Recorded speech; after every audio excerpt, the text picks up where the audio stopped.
तो क्या हाल है भाई सभी के।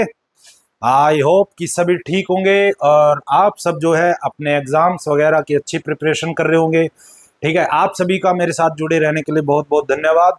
और मैं उम्मीद करता हूं कि मेरी हेल्प से आप टेंथ और नाइन्थ दोनों में ही अच्छा परफॉर्म, इलेवन ट्वेल्थ की भी हम वीडियोज डालेंगे। ठीक है, थोड़ा सा टाइम कम मिल पा रहा है, थोड़े से वर्क ज़्यादा हो गए, लेकिन हम जल्दी ही उसको स्टार्ट कर देंगे। ओके, तो आज हम स्टार्ट करते हैं टेंथ क्लास का मैथ्स फिर से। टेंथ क्लास में हमने 2 चैप्टर्स कर लिए हैं और जिस भी बच्चे ने उसके कंसेप्ट सारे मेरे से पढ़े हैं, मैं उनको एक सजेशन देना चाहूंगा, प्लीज एक रेफरेंस बुक जरूर ले ले। एनसीईआरटी सबसे पहले करे उसकी, और उसके बाद रेफरेंस बुक से क्वेश्चंस करे। ठीक है, रेफरेंस बुक्स में डिफरेंट टाइप्स ऑफ क्वेश्चंस आपको मिलेंगे, सभी टॉपिक से रिलेटेड जो एनसीईआरटी में नहीं होते हैं। एनसीईआरटी बेसिक अच्छा बनाता है, उसके बाद उन्हें अटेम्प्ट करिए, रेफरेंस बुक्स को अटेम्प्ट करिए। उसमें से जो भी आपको डिफिकल्टी लगे वो आप जो है कमेंट सेक्शन में मेरे से पूछ सकते हैं। तो आज हम जो है चैप्टर 3 स्टार्ट करने जा रहे हैं, क्लास 10th मैथ्स का। तो उस चैप्टर का नाम है chapter number 3, pair of linear equation. Pair of linear equation in two variables. इतना अगर मैं इस पार्ट को छुपा लूं तो वो जो आप देख रहे हैं वो topic linear equation in two variables, वो आप जो है 9th क्लास में पढ़ चुके हैं। उसमें हमने बहुत ही अच्छी चीजें वहां पर सीखी थी। अब बस हमने ये वर्ड और जोड़ दिया और इसका भी मैं मतलब आपको समझाऊंगा। ठीक है, सबसे पहले हम इसका मतलब दोबारा समझ लेते हैं। अब देखो, जिस भी बच्चे को इस टॉपिक को linear equation in two variable को अच्छे से समझना है, वो आप मेरी 9th की क्लास, 9th की चैप्टर नंबर 4 की क्लासेस देख सकते हैं। उसमें मैंने ये पूरा चैप्टर अपलोड कर दिया है, पूरा एक्सप्लेन है। मैं आज या कल में जो है सभी वीडियोस को जो है एक सीक्वेंस में लगा दूंगा, प्लेलिस्ट में लगा दूंगा। ठीक है, ताकि सभी बच्चों को इजी हो जाए। तो आज हम स्टार्ट करते हैं linear equation in two variable को। पहले इसका मतलब, फिर इसको हम इसमें जोड़ देंगे। लीनियर इक्वेशन का मतलब होता है, पिछले ही साल हमने सीखा था, जिसकी डिग्री 1 हो। क्या हो? जिसकी डिग्री 1 हो। ये पोलिनोमियल चैप्टर से स्टार्ट हो जाता था। ठीक है, वहां पर हम क्या लिखते थे? P X is equal to X plus 1, ऐसा कुछ लिखते थे कि नहीं लिखते थे? ये हमारा होता था लीनियर पोलिनोमियल। जब हमने लीनियर पोलिनोमियल को एक्स प्लस 1 इक्वल टू 0 लिख दिया, तो इसी को हम, जब हम ये हटा देते और ऐसे लिख देते, तो इसी को हम इक्वेशन कह देते हैं। क्या कह देते हैं?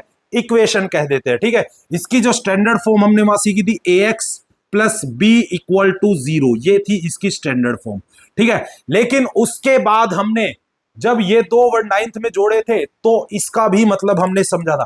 टू वेरिएबल्स का मतलब क्या है?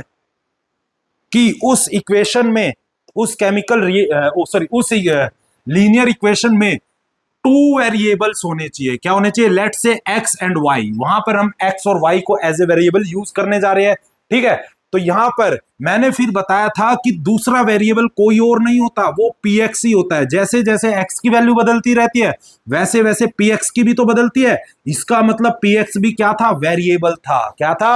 आप प्लीज 9th की वीडियो जरूर देखें मेरे चैप्टर में, वहां पर मैंने डिटेल से इसको एक्सप्लेन करा है। ठीक है, तो इसका मतलब क्या है कि लीनियर इक्वेशन पोलिनोमियल से ही निकला हुआ चैप्टर, और हम उसे पहले से ही पढ़ रहे थे टू वेरिएबल, लेकिन हमें जब जान नहीं पा रहे थे, अब हम उसको जान गए हैं। ठीक है, तो इसी पी एक्स को वाई बोला गया। ठीक है, तो यही हमारा क्या बनता है? Linear equation in two variable. और उसकी स्टैंडर्ड फॉर्म क्या लिखी थी हमने? A X plus B Y plus C equal to 0। ये हमने वहां पर सीखा था। ठीक है, वहां पर हमने इसको सीखा था। यहां पर हमने जो है ए, बी और सी को as a real number use किया है। कैसे यूज किया है? रियल नंबर, मतलब यहां पर कोई ना कोई कांस्टेंट वैल्यू ही रहेगी। ओके, और एक्स और वाई को कैसे यूज किया है? As a variable. मैं यहां पर ऐसा क्यों बोल रहा हूं कि हमने एज ए किया है? एक्स और वाई को हम वेरिएबल क्यों नहीं बोलते? इसका पूरा का पूरा डिफाइन किया हुआ मैंने क्लास 9th की क्लासेस में।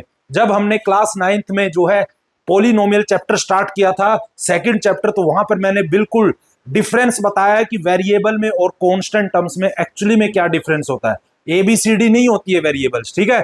ये तो हम एज ए वेरिएबल यूज कर, वेरिएबल क्या होता है, जिसकी वैल्यू बार बार चेंज होती रहे उसे क्या बोलते हैं, वेरिएबल बोलते हैं, ठीक है। तो वो वीडियो आप देख सकते हैं, चैप्टर नंबर 2 की भी डाली हुई है मैंने सारी। ओके, तो यहां पर हमने स्टैंडर्ड फॉर्म भी इजाद कर ली थी, लेकिन अब हमने इसमें एक और वर्ड जोड़ दिया है। क्या जोड़ दिया हमने, पेयर। क्या जोड़ दिया, और पेयर का मतलब होता है दो। क्या, दो। इसका मतलब linear equation in two variable, दो इक्वेशन होनी चाहिए। कितनी होनी चाहिए, उनको हम क्या लिखेंगे, A1 प्लस में, सॉरी A1x प्लस में B1y प्लस में C1 इक्वल टू 0। दूसरी क्या होगी, A2x प्लस में B2y प्लस में C2 इक्वल टू 0। यही लिखा जाता था। यहां पर हमने A1 B1, A1 को, B1 को, C1 को, A2 को, B2 को और C2 को कैसे यूज किया है, रियल नंबर्स की तरह यूज किया है। और x और y को कैसे यूज किया है, वेरिएबल्स की तरह यूज किया है। क्योंकि हमारा टॉपिक है टू वेरिएबल, इसलिए हमने दो वेरिएबल्स का यहां पर इस्तेमाल किया है। तो यहां पर हमारा जो है पता लगता है कि आखिरकार हम पढ़ने क्या जा रहे हैं, ठीक है। मैंने पूरी कोशिश करी है कि आपका जो 9th का चैप्टर था उसको इसके साथ अच्छे से मैं जोड़कर समझा सकूं।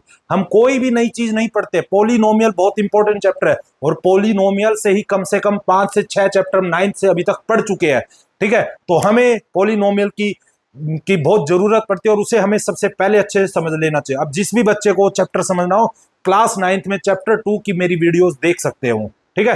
तो अब हम नेक्स्ट करेंगे इसको।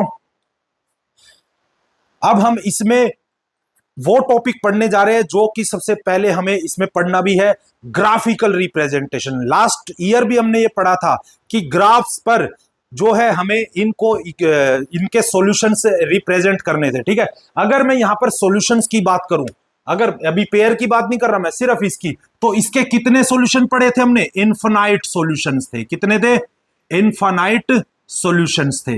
इनफिनाइट सॉल्यूशन कैसे थे भाई इसके, इनफिनाइट सॉल्यूशन हम बनाते थे, जैसे मान लो 2x प्लस, मान लो x plus Y is equal to 3 है, तो y इज इक्वल टू क्या, 3 माइनस एक्स। और फिर हम इसके बेस पर एक टेबल बनाते थे, और यहां पर x की वैल्यू को लेट करते थे और y की वैल्यू हम निकालते थे। मान लो x की वैल्यू 0 है तो y 3 आ जाएगा, x की वैल्यू 1 है तो y 2 आ जाएगा, x की वैल्यू -1 है तो यहां पर y की वैल्यू आ जाएगी 4। तो ये हमने कुछ वहां पर पढ़ा था ऐसा, ठीक है। ऐसे इसीलिए इसके कितने सॉल्यूशन निकाले जा सकते, इनफिनाइट सॉल्यूशन है इसके। कितने सॉल्यूशन है, इनफिनाइट। लेकिन जब हम पेयर की बात करते हैं तो हम, मैं यहां पर टॉपिक लिखता हूं और उसके बाद